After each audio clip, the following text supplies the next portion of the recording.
Hi, it's Christina with the Sisyphean Journal. Today's August 8th, and we are going to look at a particularly deplorable example of a safe and legal abortion death.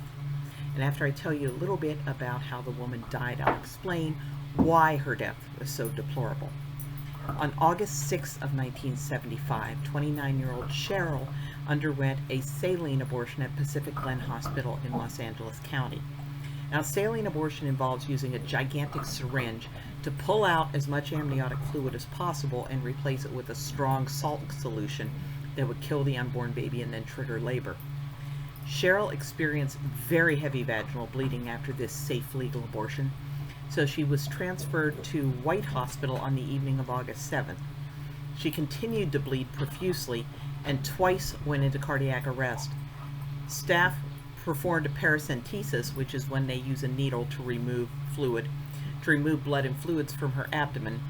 About an hour after midnight, staff could no longer detect any blood pressure. For an hour they tried heart massage to no avail, and Cheryl was pronounced dead at 2:30 a.m. on August 8th. An autopsy revealed that Cheryl's uterus had ruptured during the abortion. It just blew open, spilling blood and uterine material into her abdomen. She had bled to death. 2 years later, Jackie Bailey also bled to death from a ruptured uterus caused by a saline abortion at Pacific Glen. Now, saline abortion was a horrific experience. As I said, the abortionist would remove as much amniotic fluid as possible using a needle and syringe and replace it with a concentrated salt solution. Saline abortions became very popular in Japan following World War II. But within the Japanese medical community, word quickly spread that the method was not satisfactory because too many women were being injured and killed. Over 70 papers were published in the Japanese medical community reporting the hazards of saline abortions, including at least 60 maternal deaths. The Japanese Obstetrical and Gynecological Society condemned the technique and it was quickly abandoned. But the Japanese kept news of this to themselves until they saw that Western nations had discovered installation abortions and embraced them with great enthusiasm. Two Japanese doctors, Takashi Wagatsuma and Yukio Manabe, broke the silence. Wagatsuma wrote, "It is, I think, worthwhile to report its rather disastrous consequences which we experienced in Japan." And Manabe wrote, "It is now known that any solution placed within the uterus can be absorbed rather rapidly into the general circulation through the vascular system of the uterus and placenta. Thus, any solution used in the uterus for abortion must be absolutely safe, even if given by direct intravenous injection. A solution deadly to the fetus may be equally toxic and dangerous to the mother. In spite of the accumulating undesirable reports, the use of hypertonic saline for abortion is still advocated and used in the United States and Great Britain. I would like to call attention to the dangers of the method and would predict further occurrences of death until this method is entirely forgotten in these countries." These were published in the mid-1960s. As Western abortionists gained experience with saline abortions, other grim reports arose. A British study published in 1966 found that the saline could enter the mother's bloodstream and cause brain damage.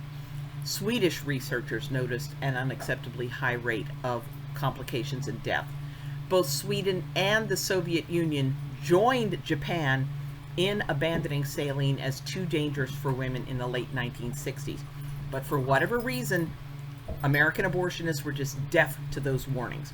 When New York completely repealed its abortion law, allowing abortion on demand under pretty much any circumstances for the first 24 weeks, doctors had huge leeway in how they practiced abortion. And in New York City in particular, it became very popular to just remove the amniotic fluid, inject the saline, send the woman home, and tell her to just go to the hospital when she goes into labor. This was how they were performing an abortion using a method that was risky when performed in a hospital under medical supervision. That's how reckless it was, and women started dying. And women in California were dying as well, even though there the law still required that abortions be done in hospitals. After Roe v. Wade was handed down, saline and other installation abortions spread to other areas of the country, despite the dismal goings-on in California and New York, and of course, even more women died. But U.S. abortionists seem blithely oblivious. Even as late as the 1990s, the American College of Obstetricians and Gynecologists and abortionists such as Warren Hearn were describing saline and other installation abortions in terms such as a low-risk procedure. A procedure that 3 countries had abandoned because of the unacceptably high number of maternal deaths. Now, American abortionists did slowly move away from saline, but there's no evidence that the reason had anything to do with the risks to the mother. Okay, the problems of risk to the mother had long been documented and didn't bother them in the least. But I am thinking that there were 2 major problems. One was financial. Up until the dilation and evacuation method, the dismemberment abortions were developed, there really wasn't a way to abort babies that were too big for a curette but didn't have enough amniotic fluid yet for you to be able to get the syringe in there and do a saline abortion. So they needed to come up with a way to close up that 4-week gray area where the woman could, come in and say she wanted an abortion, but then you have to wait 4 weeks before you can do the saline abortion, and that's 4 weeks during which she can change her mind, and that's lost sales. And the other was starting a D&C only to discover that the pregnancy was more advanced than you thought, and you're stuck having to deal with this bigger fetus that you didn't realize you were going to have to deal with. And there was one more problem, the dreaded complication. The dreaded complication was not a dead mother, it was a live baby. In the 1970s, the CDC reported that there were over 500 live births reported during abortions every year. And that was likely just the tip of the iceberg. Gianna Jessen is one of those babies born alive during a saline abortion. Baby W, who was strangled by William Waddle in a California hospital nursery, was one of those babies that survived a saline abortion. So you want to be able to sell abortions starting at 12 weeks. You don't want to have to wait until they're 16 weeks along and possibly lose the sale. Sometimes you screw up and they're more than 12 weeks anyway. And, well, a dismembered baby is definitely a dead baby. You're not dealing with a live birth.